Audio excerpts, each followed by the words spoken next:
அது ஒரு புகைவண்டி நிலையம். அங்கே ஒருத்தர் காலார நடந்து வந்துக்கிட்டு இருந்தார். அவர் தன்னுடைய வீட்டில் உட்காந்து ரொம்ப நேரம் எழுதுவார். எழுதுகிற நேரம் போக மற்ற நேரங்களில் தம்முடைய சொந்த வயல்களில் வேலை பார்ப்பார். அது முடிஞ்சதும் என்ன பண்ணுவார்னா, பக்கத்தில் இருக்கிற புகைவண்டி நிலையத்துக்கு போவார். அங்கே கொஞ்சம் நேரம் அப்படியே காலார நடந்து வருவார். இது அவருடைய அன்றாட வழக்கம். அன்னைக்கு அது மாதிரி தான் அவர் நடந்து வந்துக்கிட்டு இருக்கிறார். அந்த சமயத்தில் அங்கே நடைமேடையில் ஒரு அம்மையார் நின்றுட்டு இருக்கிறாங்க. இவரை கண்டதும் கையை தட்டி கூப்பிட்டாங்க. இங்கே கொஞ்சம் வர முடியுமா அப்படின்னாங்க. இவர் போனார்.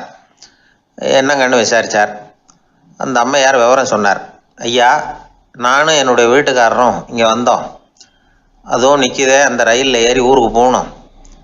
என்னுடைய வீட்டுக்காரர் அதுவும் அந்த உணவு விடுதிக்கு போயிருக்கார், இன்னும் வரல. அவர் வர்றதுக்குள்ளே ரயில் புறப்பட்டுரும் போல இருக்கு. நீங்கள் ஓடி போய் அவரை அழைச்சிக்கிட்டு வர முடியுமா அப்படின்னு கேட்டாங்க. சரின்னார் இவர். உடனே அந்த அம்மா தன்னுடைய கணவர் எப்படி இருப்பார் அப்படிங்கிற அடையாளங்களை கொஞ்சம் சொல்லி அனுப்புனாங்க. போய் தேடிக்கிட்டு இருக்க வேண்டாமேங்கிறதுக்காக. பார்க்குறதுக்கு இப்படி இருப்பார், இந்த மாதிரி ஆடை அணிஞ்சிருப்பார் அப்படின்னு விவரமாக சொன்னாங்க. அதை இவர் கவனமாக கேட்டுக்கிட்டார். நீங்கள் போய் அழைச்சிட்டு வாங்க, வந்த உடனே உங்களுக்கு உண்டான கூலியையும் கையோடு கொடுத்து விட்றேன் அப்படின்னாங்க அந்த அம்மா. இவர் போனார். அந்த அம்மா சொன்ன அடையாளங்களை வச்சு அவர் வீட்டுக்காரரை கையோடு கூட்டிகிட்டு வந்துட்டார். கொண்டுட்டு வந்து அந்த அம்மா கிட்ட ஒப்படைச்சார். உடனே அவரும் ஏற்கனவே சொன்ன பிரகாரம் அவருக்கான கூலி பணத்தையும் கொடுத்தாங்க. அவரும் எதுவும் மறுப்பு சொல்லாமல் அதை வாங்கிக்கிட்டார். வாங்கிக்கிட்டு திரும்பினார். அந்த சமயத்தில் எதிரில் வந்த ஒருத்தர் அவர் அடையாளம் கண்டுபிடிச்சிக்கிட்டார். அவங்க ரெண்டு பேரும் பேசிக்கிறது இவங்க காதில் விழுந்தது. அப்போ தான் இவங்களுக்கு அது புரிஞ்சுது. இவங்கக்கிட்ட கூலி வாங்கினவர் யாருன்னா, அவர் தான் பேரறிஞர் லியோ டால்ஸ்டாய் அப்படிங்கிறது புரிஞ்சுது அவங்க ரெண்டு பேரும் பேசிக்கிறத வச்சு. ரஷ்ய நாட்டின் மிகப்பெரிய ஞானி லியோ டால்ஸ்டாய், சோவியத் நாட்டின் ஈடு இணையற்ற இலக்கிய மேதை. இது தெரிஞ்ச உடனே அந்த அம்மா அவர்கிட்ட ஓடினாங்க. ஐயா, உங்களுக்காக நான் கூலி கொடுத்தேன், நான் பெரிய தவறு பண்ணிவிட்டேன் அப்படின்னு சொல்லி வருத்தப்பட்டாங்க. பரவாயில்ல, ஆனால் நீங்கள் எனக்கு கொடுத்த கூலி பணத்தை நான் திருப்பி கொடுக்க மாட்டேன். ஏன் தெரியுமா, அது நான் உழைச்சி பெற்ற தொகை அப்படின்னார். யாருக்குமே அதிக மகிழ்ச்சியை தரக்கூடிய பணம் எதுன்னு கேட்டால் அது அவங்க உழைப்புக்கு ஊதியமாக கிடைக்கிற பணம் தான். நம்ம ஆட்கள் சில பேருக்கு உழைக்காமல் கிடைக்கிற தீய வழியில் வருகிற பணம் கூட மகிழ்ச்சியை கொடுக்கும். ஒரு பெரிய தொழிற்சாலை, அதோட முதலாளி கடுமையான ஒரு கட்டுப்பாடு விதிச்சிருந்தார். அது என்ன கட்டுப்பாடுன்னா, இந்த தொழிற்சாலைக்கு உள்ள யாரும் சிகரெட்டு பிடிக்கக்கூடாது அப்படிங்கிறது தான். ஒரு நாள் இந்த முதலாளி தன்னுடைய தொழிற்சாலையை சுற்றி பார்த்துக்கிட்டு வரார். அப்போது ஒரு இளைஞன் உள்ள சிகரெட்டு பிடிச்சிக்கிட்டு இருந்தான். அதை பார்த்து விடுறார். அவ்வளவுதான், அவருக்கு கோபம் வந்துட்டுது. உடனே உதவியாளரை கூப்பிட்டார். அதோ பாரு, அந்த சிகரெட்டு பிடிச்சிக்கிட்டு இருக்கிறானே, அவன் கணக்கை முடித்து வெளியில் அனுப்பி வச்சிரு அப்படின்னு உத்தரவு போட்டார். அது பிரகாரம் உடனே அவனை அழைச்சிட்டு போய் கணக்கு பார்த்து சம்பள பாக்கி அப்புறம் உதவித்தொகை எல்லாத்தையும் மொத்தமாக கையில் கொடுத்து வெளியில் அனுப்பி வச்சுட்டாங்க. அவன் பணத்தோடு வெளியில் வந்தான். ஏதோ யோசனை பண்ணபடியே நின்றுக்கிட்டு இருந்தான். அவன் என்னப்பா யோசிக்கிற அப்படின்னாரு எதிரில் வந்தவர். இவன் சொன்னான், ஒன்றும் இல்லை, என்னோட நண்பன் ஒருத்தனை பார்க்கறதுக்காக உள்ளே போனேன். பேர் என்னன்னு கேட்டுவிட்டு ஒரு 50,000 ரூபா பணத்தையும் கொடுத்து வெளியில் அனுப்பி வச்சுட்டாங்க. அதுதான் ஏன்னு புரியல, யோசனை பண்ணிக்கிட்டு இருக்கிறேன் அப்படின்னு நானாக்குவேன். அதனால் நாம் உழைச்சி சம்பாதிக்கிற பணம் தான் உயர்வு, சும்மா வர்ற பணம்லாம் மகிழ்ச்சியை தராது அப்படிங்கிறத புரிஞ்சுக்கணும்.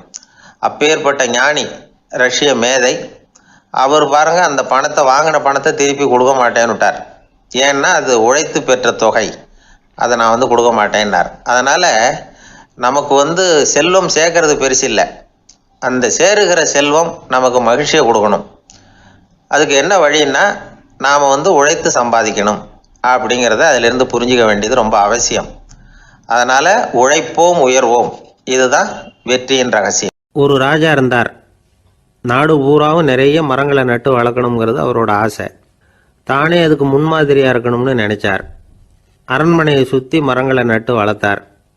இதை பார்த்துட்டு ஜனங்களும் அவங்கவுங்க வீட்டை சுற்றி மரக்கன்றுகளை நட்டு வளர்த்தாங்க.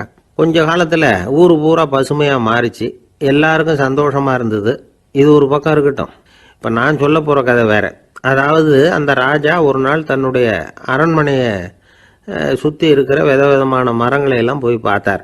எப்படி இருக்கிறீங்க அப்படின்னு ஒவ்வொரு மரத்துக்கிட்டையும் விசாரிச்சாராம். எந்த மரமும் சந்தோஷமாக இருக்கிறதா தெரியல. அது அதுக்கும் மனசில் ஒரு குறை.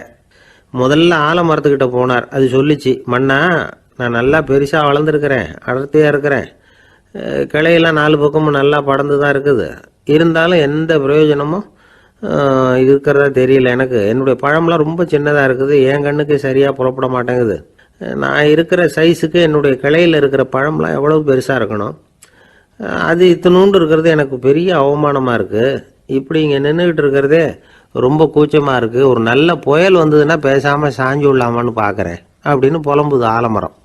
சரி இருக்கட்டும்னு நினச்சிக்கிட்டு ராஜா அடுத்தபடியாக ஒரு அத்தி மரத்துக்கிட்ட போனார். அதுவும் புலம்ப ஆரம்பிச்சுட்டுது. நான் கூட பெரிய மரம் தான், இல்லை இலையெல்லாம் அழகாக தான் இருக்குது, பழம் அழகாக இருக்குது, இருந்தாலும் உள்ள விஷயம் இல்லையே, அத்தி பழத்தை புட்டு பார்த்தா அத்தனையும் சொத்தை அப்படின்னு பழமொழியே உண்டாயிட்டுதே. இப்படி ஒரு கெட்ட பேரோடு நான் இருக்கணுமா அப்படின்னு புலம்புது அது. சரி இது இருக்கட்டும் அப்படின்னு சொல்லி அடுத்தபடியாக வேப்ப மரத்துக்கிட்ட போனார். அது தன்னுடைய வேதனையை வெளியிட்டது. எனக்கு எவ்வளவோ மருத்துவ குணங்கள்லாம் இருக்கிறதா சொல்லிக்கிறாங்க, இருந்தாலும் என்ன பிரயோஜனம், என்னுடைய பழத்தை மனிதர்கள் யாரும் விரும்பி சாப்பிட்றது இல்லையே அப்படின்னுது. ராஜா அடுத்தாப்புல இருந்து ஒரு பனை மரத்துக்கிட்ட போனார். நான் நல்லா உயரமாக தான் வளர்ந்துருக்கிறேன், மற்ற மரங்கள்லாம் என்னை அண்ணாந்து தான் பார்க்கணும், இருந்தாலும் என்கிட்ட நிழலுக்காக யாரும் ஒதுங்கிறது இல்லையே அப்படின்னுது. என்ன இது எல்லா மரமும் இப்படி திருப்தி இல்லாமல் இருந்துக்கிட்டு இருக்குதே அப்படின்னு நினச்சிக்கிட்டே ராஜா அடுத்தபடியாக அங்கே இருந்த ஒரு பைன் மரத்துக்கிட்ட போனார். அழகாக உயரமாக பசுமையாக தான் இருந்தது, ஆனால் பழமோ பூவோ கிடையாது. அதை நினச்சி அது வருத்தப்பட்டுக்கிட்டு இருக்குது. ஓக் மரம் அது ஒன்று நின்றுட்டு இருந்தது. அது என்ன சொல்லிச்சுன்னா, இலையுதிர் காலத்தில் என் மேலே இருக்கிற எல்லா இலைகளும் உதிர்ந்து போடுது, முடி கொட்டின மனிதர்கள் மாதிரி மொட்டையாக நான் நிற்க வேண்டியிருக்குது, என்ன வாழ்க்கை இது அப்படின்னு சொல்லி அழுத்துக்கிட்டது. சரி புளிய மரம் என்ன சொல்லுது பார்ப்போம்னு அதுக்கிட்ட போனால், என்னுடைய நிழலில் யாருமே தங்க மாட்டாங்க, உடம்புக்கு சூடுன்னு ஒதுங்கி போயிடுவாங்க, அடிமரத்தை பார்த்தீங்கன்னா பட்டையெல்லாம் உறிஞ்சி பார்க்குறதுக்கே கேவலமாக இருப்பேன் அப்படின்னுது அது. முருங்கை மரம் என்ன சொல்லிச்சு தெரியுமா, என்னுடைய இலை காயெல்லாம் சாப்பிட்றவங்களுக்கு சத்து கொடுக்கறது வாசவம்தான், ஆனால் என் உடம்புல சத்தே கிடையாது, கொஞ்சம் வேகமாக காற்று அடிச்சதுன்னா முறிஞ்சி விழுந்துடுறேன், என்ன வாழ்க்கை இது அப்படின்னு சொல்லி அது வருத்தப்பட்டது. ராஜா யோசனை பண்ணார், என்ன இது மரங்கள் பூமியின் வரங்கள்னு சொல்கிறோம், மழை பெய்யறதுக்கு அதுதான் காரணம், பூமி செழிப்பாக இருக்கிறதுக்கும் அதுதான் காரணம், வீடு கட்டுறதுக்கு மரம், நாற்காலி செய்ய உபயோகப்படுத்துறதுக்கும் அதுதான் உபயோகப்படுது, மனுஷனுக்கு வேண்டிய ஆகாரங்களையும் கொடுக்குது, இப்படிலாம் இருந்தும் எல்லா மரமும் நிம்மதி இல்லாமல் இருந்துக்கிட்டு இருக்குதே அப்படின்னு நினச்சார்.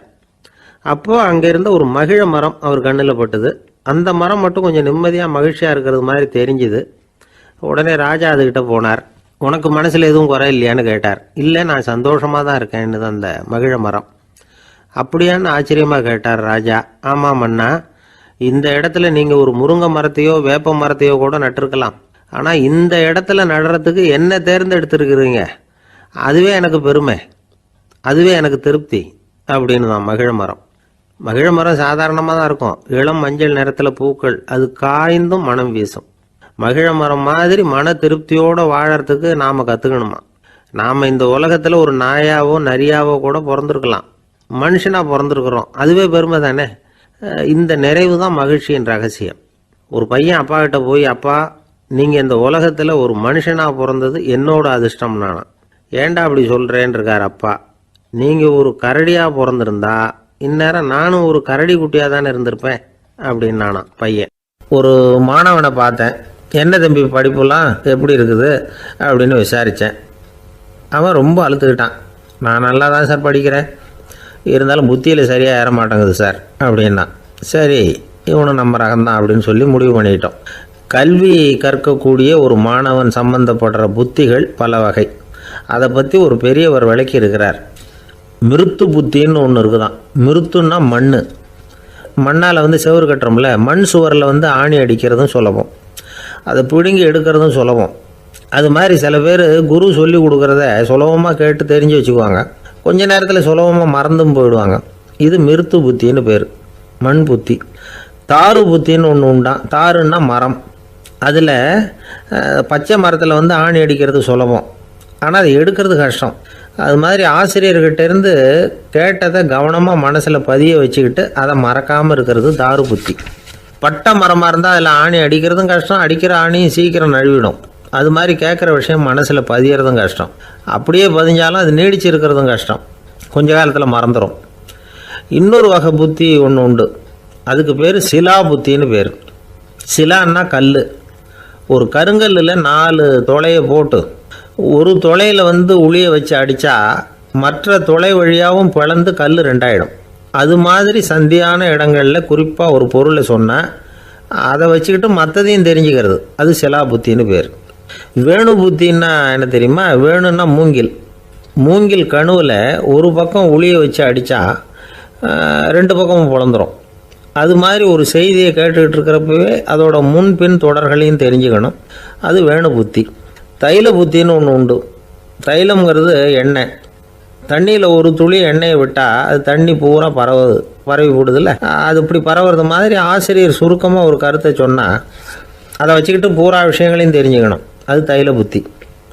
கற்பூர புத்தின்னு ஒன்று கேள்விப்பட்டிருக்கோம். அது எப்படின்னா, கற்பூரம் தீ பட்ட உடனே பிடிச்சிக்கும். ஆசிரியர் சொன்ன உடனே நுண்ணறிவோட பாடங்களை புரிஞ்சுக்கிறது இந்த வகை புத்தி. கரி புத்தின்னு ஒன்று. அது எப்படின்னா, கரியில் நெருப்பை வச்சு விசிறிய பிறகு அதுக்கப்புறம் அது கறி நெருப்பாகும். அது மாதிரி காலம்பரை சாயந்தர வேலைகளில் ஆசிரியர் பாடம் சொல்லி கொடுப்பார், அதை கொண்டு புரிஞ்சுக்கிறது இந்த வகை. கதலித்தண்டு புத்தின்னு ஒன்று சொல்லுவாங்க. கதலிங்கிறது வாழை மரம். வாழைத்தண்டில் தீ வைக்கிறது எவ்வளவு சிரமமோ அவ்வளவு சிரமத்தோடு கல்வி கற்கிறது கதலித்தண்டு புத்தி. இதை தவிர இன்னும் சில வகையான மாணவர்களை கூட அடையாளம் காட்டுறாங்க. ஆசிரியர் சொன்னதில் நல்லதை மட்டும் எடுத்துக்கிறவன் அன்னம். ஆசிரியர் கிடைச்ச இடத்துல பாடத்தை கேட்டுக்கிட்டு பிறகு தனியாக உட்காந்து சிந்திக்கிறவன் பசு. பசுமாடு அப்படி தானே, புல் கண்ட இடத்துல மேயும், அதுக்கப்புறம் நிதானமாக அசை போட்டுக்கும். ஆசிரியர் சொன்னதை தவிர வேறு எதையும் சொல்ல முடியாதவன் கிளி. பல இடங்களில் பாடங்கள் கேட்டு கடைசியில் ஒன்றும் புரியாமல் போகிறவன் ஆடு. ஆடு ஒரு செடியில் வயிறார மேயாது, ஒரே செடியில். இக்கரைக்கு அக்கறை பச்சைன்னா அங்கேயும் இங்கேயும் அலைஞ்சிக்கிட்டே இருக்கும். சில பேருக்கு எருமைன்னு பேர். எருமை எப்படின்னா, குளத்து நீரை கலக்கி தான் குடிக்கும். அது மாதிரி ஆசிரியர் மனசை நோக செய்து பயில்கிற மாணவர்கள்லாம் இந்த ரகம்.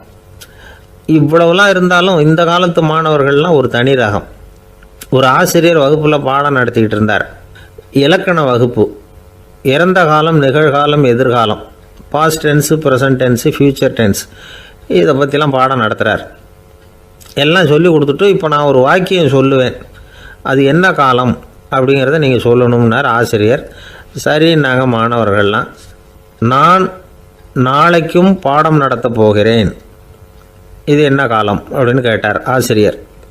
அதாவது நான் நாளைக்கும் பாடம் நடத்தப் போகிறேன், இந்த வாக்கியம் என்ன காலம்னு கேட்டார். ஒரு பையன் மெதுவாக எழுந்திரிச்சு சொன்னான், இது எங்கள் போதாத காலம் சார் அப்படின்னு சொல்லிவிட்டு உட்காந்துட்டானா. நமக்கு முன்னாடி நமக்கு வேண்டிய ஒருத்தர் ஒரு கிளாஸில் நமக்கு பழச்சாறு கொண்டாந்து வைக்கிறாருன்னு வச்சுக்கோங்க. உடனே நாம் என்ன பண்ணுவோம்? எடுத்து கிடுகிடுன்னு சாப்பிட்ருவோம், அடுத்தவங்க யாரும் வர்றதுக்குள்ள. அதை விட்டுட்டு அதை கொண்டாந்து வச்சவர்கிட்டயே அதோட விலை என்ன அப்படி இப்படின்னு நான் கேட்டுக்கிட்டு இருப்போம், நாம் கேட்க மாட்டோம். ஆனால் காந்திஜி அப்படி கேட்டாராம். எப்போ தெரியுமா? 1935. அந்த வருஷம் மே மாதத்தில் ஒரு நாள் காந்திஜி டெல்லியில் இருக்கிறார்.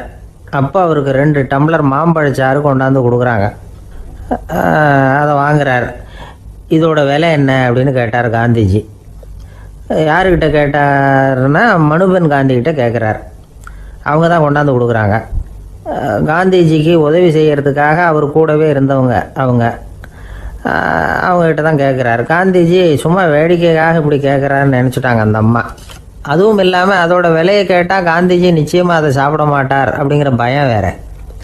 அதனால் அந்த அம்மா பதில் எதுவும் சொல்லாமல் கம்முன்னு இருந்துட்டாங்க. கொஞ்ச நேரம் ஆச்சு. அந்த பழச்சாறு வச்ச இடத்துல அப்படியே இருக்குது, வச்ச இடத்துல வச்சபடியே இருக்குது.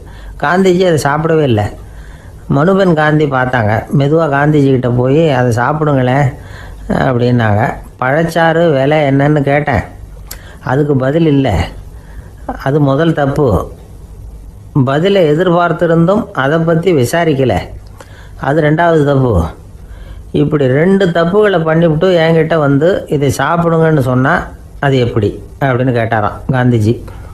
மனுபென் காந்தி என்ன சொல்கிறதுன்னு தெரியாமல் திகைச்சு போய் நின்றுக்கிட்டு இருந்தாங்க. காந்திஜி தொடர்ந்து சொன்னாராம், இப்போ என் முன்னாடி வச்சிருக்கிற இந்த பழச்சாறு விலை சுமாராக ஒரு ₹1/2 இருக்கும். அது அந்த காலத்து மதிப்பு. இந்த பழச்சாறு இல்லாமல் கூட என்னால் இருக்க முடியும். ஆனால் அவசியமான பொருள்களை வாங்கிறதுக்கு கூட சக்தி இல்லாத மக்கள் இந்த நாட்டில் நிறைய பேர் இருக்கிறாங்க. அப்படி இருக்கிறப்போ எனக்கு என்னத்துக்கு இந்த விலை உயர்ந்த பானம்? இதை இப்போ நான் சாப்பிட்டா என் உடம்பு வேணும்னா ஆரோக்கியமாகலாம், ஆனால் என் மனசு அமைதி அடையாது. எனக்கு என்னுடைய உடல் ஆரோக்கியத்தை விட மன ஆரோக்கியம்தான் முக்கியம். அதனால் இதை நான் சாப்பிட மாட்டேன், எடுத்துகிட்டு போயிடு அப்படின்னாராம். அந்த சமயத்தில் ஒரு அகதி பொண்ணு 2 குழந்தைகளோட காந்திஜியை பார்க்குறதுக்காக வந்தது. வணக்கம் சொல்லிச்சு. காந்திஜி உடனே தனக்கு முன்னாடி இருந்த பழச்சாற்றை எடுத்து அந்த பொண்ணுக்கிட்டேயும் குழந்தைகள்கிட்டையும் கொடுத்து சாப்பிட சொன்னார். அவங்க அதை வாங்கி ரொம்ப சந்தோஷத்தோடு சாப்பிட்டாங்களாம். அதை பார்த்த காந்திஜி முகத்தில் ஒரு புன்னகை, ஒரு பரவசம், ஒரு திருப்தி. அவர் மனசு நிறைஞ்சி இருந்தது. அப்போ அவர் சொன்னாராம், ஆண்டவன் எனக்கு எப்பவும் சரியான சமயத்தில் கை கொடுப்பாருங்கிறது அதுக்கு இதுதான் அத்தாட்சி. நான் ஒரு இக்கட்டான சூழ்நிலையில் இருக்கிறப்ப கூட கடவுளின் கருணையால் அந்த சூழ்நிலை என்னை பாதிக்கலை. என் கூட இவ்வளோ நாள் பழகியும் கூட இங்கே இருக்கிறவங்க எனக்கு அதிக விலை உள்ள பழரசத்தை கொடுத்தாங்க. ஆனால் சரியான நேரத்தில் அதை சாப்பிட வேண்டியவங்களை என்கிட்ட அனுப்பி வச்சு என்னை சந்தோஷப்படுத்தினார் கடவுள், அவருக்கு நன்றி அப்படின்னாராம் மகாத்மா காந்தி. உடல் ஆரோக்கியத்தை விட மன ஆரோக்கியம்தான் எனக்கு முக்கியம்னு சொன்னார் பாருங்கள். அதை நாம் எல்லாரும் மனப்பூர்வமாக இன்றைக்கி சிந்திச்சு பார்க்கணும். இந்த காலத்தில் எல்லாரும் அப்படியா நினைக்கிறாங்க? எனக்கு தெரிஞ்ச ஒருத்தர் இருந்தார். தினமும் காலையில் ஒரு காஃபி சாப்பிட உட்கார்ற நேரத்தில் பக்கத்து வீட்டுக்காரர் வந்து சேருவார் கரெக்டாக. உடனே அவரும் தனக்குன்னு வந்திருக்கிற காப்பியை எடுத்து மனப்பூர்வமாக பக்கத்து வீட்டுக்காரர்கிட்ட கொடுத்துருவார். அதுக்கப்புறம் அவருக்காக வேறு காப்பி போட்டு கொண்டாந்து கொடுத்தாலும் வேண்டான்னு சொல்லிடுவார். ஆண்டவனாக பார்த்து சரியான நேரத்தில் அவரை எங்கள் வீட்டுக்கு தினமும் அனுப்பி வைக்கிறார் அப்படிம்பார். ஏன் அப்படி சொல்கிறீங்க அப்படின்னு கேட்டோம் ஒரு நாள். அதுக்கு அவர் சொல்கிறார், எனக்கு என்னோட உடல் ஆரோக்கியம்தான் முக்கியம். இதை கடவுள் புரிஞ்சுக்கிட்டு எங்கள் வீட்டு காப்பியை சாப்பிட்றதுக்கு தினமும் அடுத்த வீட்டுக்காரனை அனுப்பி வைக்கிறார் அப்படின்னார் அவர். ஒருத்தர் குதிரை ரேஸுக்கு போனார், பணம் கட்டினார், தோற்று போயிட்டார். மறுபடியும் போனார், பணம் கட்டினார், தோற்று போனார். அடுத்த தடவையும் பணம் கட்ட போனப்போ அவரை தடுத்து கேட்டோம், ஏன் சார் ஏற்கனவே விட்டது போதாதா, இன்னமும் இருக்கிறத விடணுமா அப்படின்னு கேட்டோம். விட்டதையெல்லாம் மொத்தமாக எடுக்க வேணாமா சார், அதுக்காக தான் தொடர்ந்து பணம் கட்டுறேன்னார் அவர். இவரை திருத்துறது ரொம்ப கஷ்டம். இது ஒரு மனநோய். மனநோய்களில் பல வகை உண்டு. மனநோய்கள் பிரிவு அட்டவணையில் சூதாட்டம்ங்கிறது அவதியுறும் நோய் அப்படிங்கிற தலைப்பில் வருது. சூதாட்டம் 2 வகைப்படும்னு சொல்கிறாங்க உளவியல் நிபுணர்கள். ஒரு வகை எப்படின்னா, நண்பர்களோடு சேர்ந்துக்கிட்டு மகிழ்ச்சியும் கிளர்ச்சியும் அடையிறதுக்காக ஈடுபடுறது. பிரச்சனைகளை தீர்க்கறதுல ஒரு ஆர்வம், கேளிக்கைக்காக கொஞ்சம் விட்டு பிடிக்கிறது அப்படிங்கிற மனுஷனுடைய அடி மனசில் உள்ள விபரீத பிணைய சுபாவம், இதெல்லாம் அதுக்கு காரணம். இன்னொரு வகை எப்படின்னா, சூதாட்டத்தில் ஈடுபட்டு ஒரு கட்டாய நிலைமைக்கு ஆளாயிடுறது. ஈடுபடு அப்படின்னு மனசு ஒரு வெறித்தன்மையை தூண்டிக்கிட்டே இருக்கும். இப்படிப்பட்டவங்களுக்கு நாம் தோத்துக்கிட்டு இருக்கோங்கிறது தெரியும், நாம் ஜெயிக்கிறதுக்கான சந்தர்ப்பம் இல்லைங்கிறதும் தெரியும். இதனால் நமக்கும் கஷ்டம், நம்ம சுற்றி இருக்கிறவங்களுக்கும் கஷ்டங்கிறதும் புரியும். அப்படி இருந்தும் சூதாடுவாங்க. இதுக்கு காரணம் சூதாடியின் பகற்கனவு அப்படிங்கிறாங்க நிபுணர்கள். இந்த நிலைமைக்கு கட்டாய சூதாட்டம் அல்லது நிர்பந்த சூதாட்டம் அப்படின்னு பேர் வச்சிருக்கிறாங்க.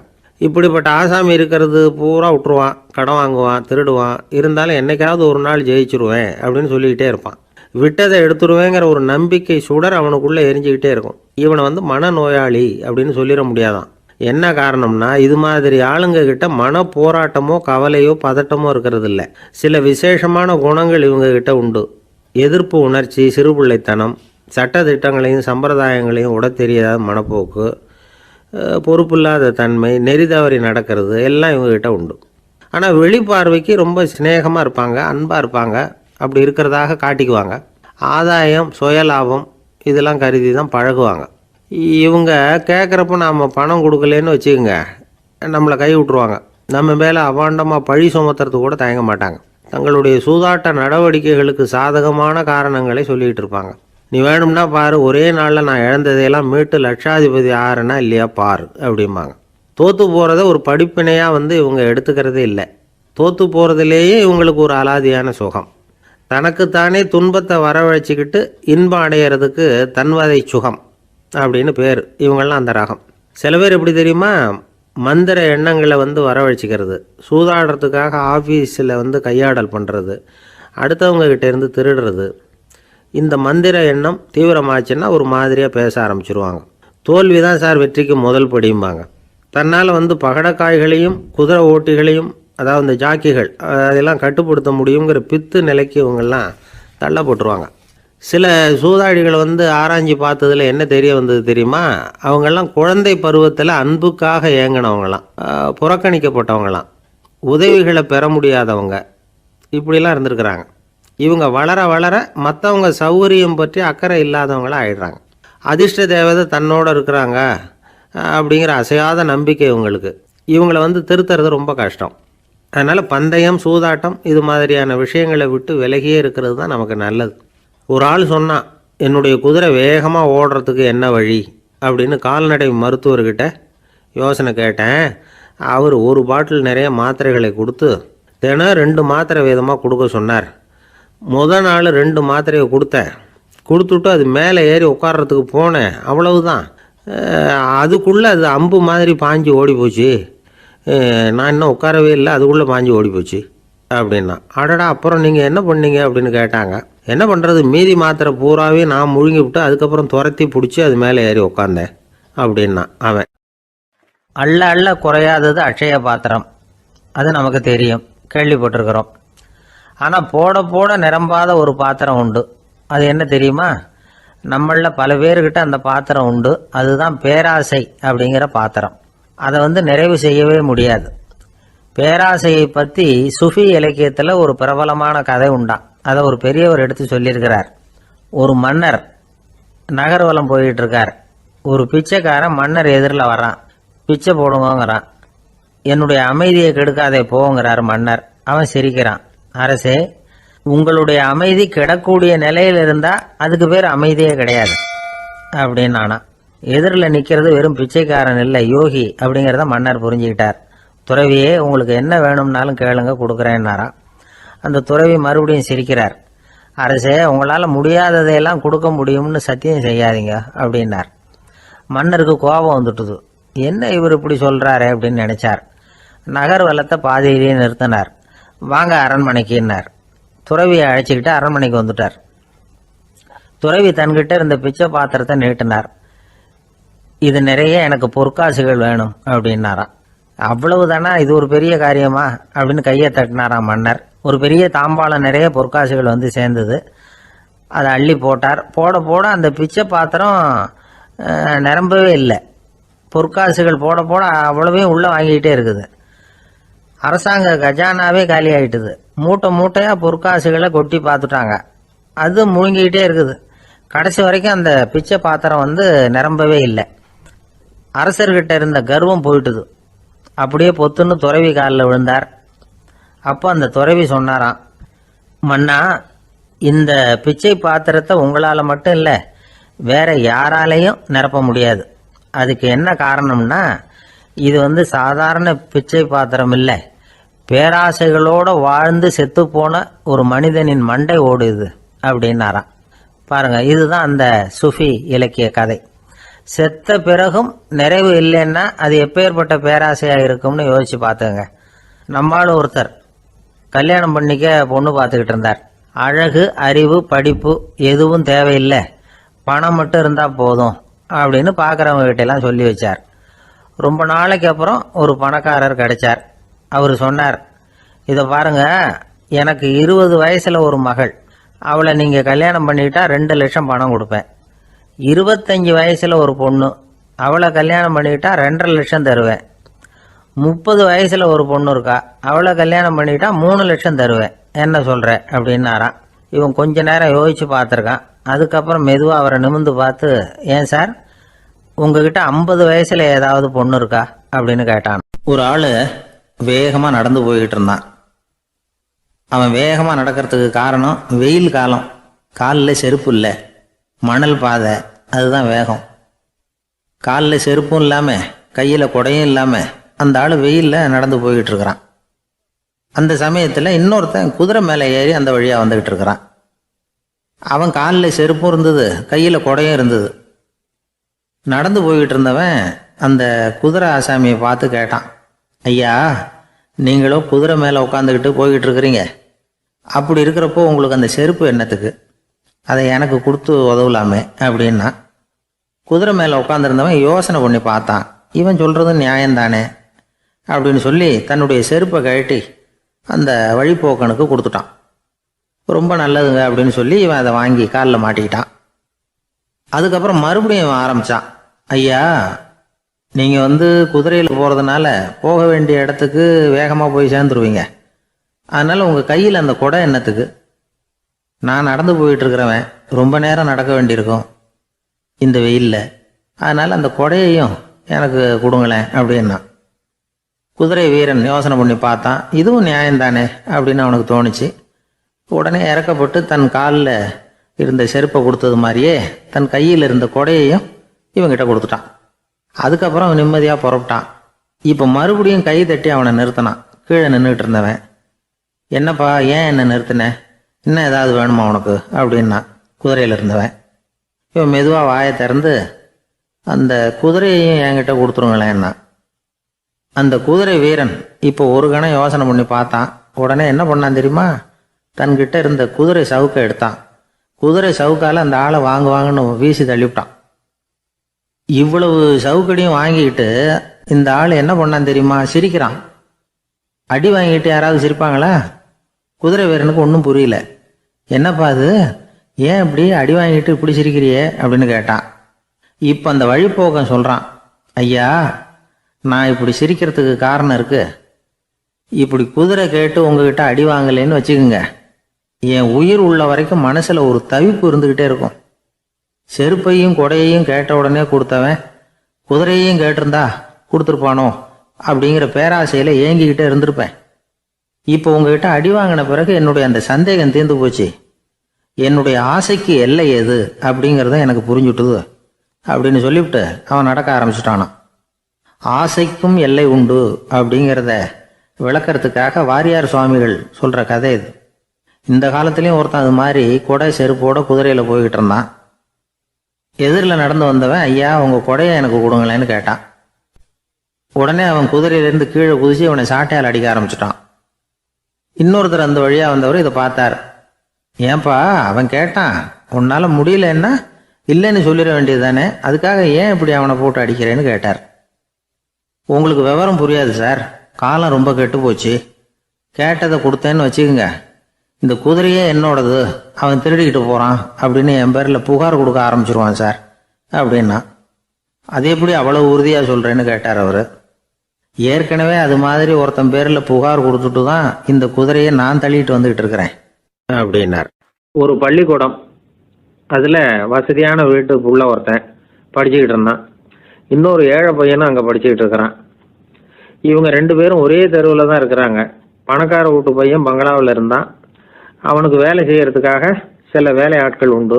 அதனால் அவன் நல்லா சாப்பிடுவான், தூங்குவான், ஏதோ வரணுமேங்கிறதுக்காக பள்ளிக்கூடத்துக்கு வருவான், போவான், அவ்வளோதான். இந்த ஏழை பையன் இருக்கானே, அவன் அப்படி இல்லை. காலையில் எழுந்திருப்பான், உடற்பயிற்சி பண்ணுவான், அவங்க வீட்டில் கிடைக்கிற சாதாரண உணவு அதை அளவோடு சாப்பிடுவான், வீட்டில் உள்ள வேலைகளையும் செய்வான், பள்ளிக்கும் தவறாமல் வந்துடுவான். அவனுக்கு கூட பிறந்த சகோதர சகோதரிகள் 8 பேர். எல்லாரும் தன்னம்பிக்கையோடு அவங்கவுங்க வேலையை செஞ்சுக்கிட்டு இருந்தாங்க. இந்த பையன் எப்பவும் உண்மையை தான் பேசுவான், கடமையை ஒழுங்காக செய்வான். ஆசிரியர்களுக்கு இவனை ரொம்ப பிடிக்கும். அதனால் இவனை அந்த பள்ளிக்கூடத்து மாணவர் தலைவனாக ஆக்கியிருந்தாங்க. இது அந்த பெரிய இடத்து பையனுக்கு பிடிக்கல. மாணவர் தலைவனுக்கு பணிஞ்சு போகிறதுக்கும் அவனுக்கு விருப்பம் இல்லை. ஒரு நாள் வகுப்பில் ஆசிரியர் எல்லா மாணவர்களுக்கும் ஒரு வேலை கொடுத்தார். எல்லாரும் அதை சுறுசுறுப்பாக செஞ்சுக்கிட்டு இருக்கிறாங்க. இவன் மட்டும் சோம்பலாக உட்காந்துருக்கிறான். ஆசிரியர் அந்த பக்கமாக வந்தார், இதை பார்த்துட்டார். உடனே மாணவர் தலைவனாக இருக்கிற அந்த ஏழை பையனை கூப்பிட்டார். இந்த பாருப்பா, ஏன் அந்த பையன் இப்படி சும்மா உட்காந்துருக்கிறான், என்னன்னு விசாரித்து சொல்லு அப்படின்னு சொல்லிவிட்டு உள்ளே போயிட்டார். இவன் மெதுவாக போய் அவங்ககிட்ட விசாரித்தான், ஏன் இப்படி சோர்ந்து போய் உட்காந்துருக்கிற அப்படின்னு. அவன் ரொம்ப அலட்சியமாக அவனை திரும்பி பார்க்குறான். என்னோட சிரமம் உனக்கு என்ன தெரியும்? வீட்டில் என்னுடைய சௌகரியங்களை கவனிக்கிற வேலையாட்கள் 2 பேரும் இன்னைக்கு வேலைக்கு வரல. அதனால் என்னோட வேலையெல்லாம் நானே கவனிக்கிற மாதிரி ஆயிட்டுது. அதனால் சோர்ந்து போட்டேன் அப்படின்னு நான். அப்புறம் கேட்டிருக்கான், அது சரி உன்னுடைய வீட்டில் உன்னுடைய வேலைக்காரங்க வராத போது நீ எப்படி சமாளிக்கிற அப்படின்னு கிண்டலாக கேட்டிருக்கான். அதாவது இவன் ஏழைங்கிறதையும் இவன் வீட்டில் வேலை செய்யறதுக்கு யாரும் இல்லைங்கிறதையும் இப்படி சொல்லி கிண்டல் பண்ணுறான். இந்த ஏழை பையனுக்கு இது புரிஞ்சுது, மனசு வேதனை போட்டுது. இருந்தாலும் வெளியில் காட்டியாமல் சிரிச்சுக்கிட்டே சொன்னானா, எனக்கு அந்த கவலையே கிடையாது, என்னுடைய உதவிக்கு நான் நினைச்ச உடனே என்னுடைய காரியத்தை செய்யறதுக்கு 8 பேர் எப்பவும் தயாராக இருப்பாங்க அப்படின்னு நான். இவன் இப்படி சொன்னதும் அவனுக்கு ஒரு மாதிரி ஆயிட்டு தான், தலையை குனிஞ்சுக்கிட்டே போயிட்டான். உள்ளே உட்காந்துருந்த ஆசிரியர் காதில் இது விழுந்தது. உடனே இந்த ஏழை பையனை உள்ளே கூப்பிட்டு போனார், கேட்டார், என்னப்பா அப்படி சொல்கிற? இவன் பொய் சொல்ல மாட்டாங்கிறது அவருக்கு தெரியும், அவனை சமாளிக்கிறதுக்காக இப்படி ஒரு பொய்யை சொல்லியிருப்பாங்கிறதையும் அவரால் ஏற்றுக்க முடியல. ஏன்பா நீ நினைக்கிற காரியத்தை செய்ய 8 பேர் தயாராக இருக்கிறதா சொன்னியே, உன்னுடைய சகோதர சகோதரிகளை குறிப்பிட்டு அப்படி சொன்னியா அப்படின்னு கேட்டார். இல்லைங்க ஐயா, நான் அவங்கள குறிப்பிட்டு அப்படி சொல்லலைன்னா. அப்படின்னா பொய் சொன்னியா? இந்த சின்ன விஷயத்துக்கு அப்படி பொய் சொல்லலாமான்னார். ஐயா நான் பொய்யும் சொல்லலைன்னா. இவன் அப்படின்னா நீ சொன்னதுக்கு என்ன அர்த்தம்னார். இப்போ அந்த பையன் சொல்கிறான், ஐயா நான் நினைக்கிறத செய்து முடிக்க என் கூட இருக்கிற அந்த 8 பேர் யாருன்னா 2 காலு 2 கை வாய் மூக்கு கண்ணு காது ஆக மொத்தம் 8. இவங்க தான் இந்த வேலை ஆட்கள். நான் சொல்கிறத செய்யறதுக்கு, நான் சொல்கிறத கேட்கறதுக்கும் செய்யறதுக்கும் அவங்க எப்பவும் தயாராக இருக்காங்க. அந்த அளவுக்கு என்னுடைய பயிற்சிகள் பழக்க வழக்கங்கள் மூலமாக அவங்கள நல்ல நிலைமையில் வச்சிருக்கிறேன் அப்படின்னா. இந்த கதையை சுவாமி சின்மயானந்தர் சொல்கிறது வழக்கம். இயற்கை நமக்கு கொடுத்துருக்கிற வேலையாட்கள் இந்த 8, இவங்களை நல்ல முறையில் வச்சிருந்து வேலை வாங்க வேண்டியது நம்முடைய கடமை. அந்த கடமையை ஒழுங்காக செஞ்சுக்கிட்டு வந்தால் வாழ்க்கையில் வெற்றி நிச்சயம், இல்லைன்னா குழப்பம்தான். புத்தி சரியா இல்லைன்னா இந்த வேலையாட்கள் நாம் சொல்கிறத கேட்க மாட்டாங்க. ஒருத்தன் குடி போதையில் தள்ளாடி தள்ளாடி போய் ஒரு மரத்தில் முட்டிக்கிட்டானான். தலையில் கட்டு போட்டுக்கிட்டு மறுநாள் வந்திருக்கான். ஏன்டா இப்படி பண்ணுறேன்னு கேட்டிருக்காங்க. நான் ஒதுங்கி போன்னு தான் சொன்னேன், அது கேட்கல அப்படின்றான். எது கேட்கல? உன்னோட காலா அப்படின்னு கேட்டிருக்காங்க. இல்லைங்க அந்த மரம் அப்படின்னு நானா.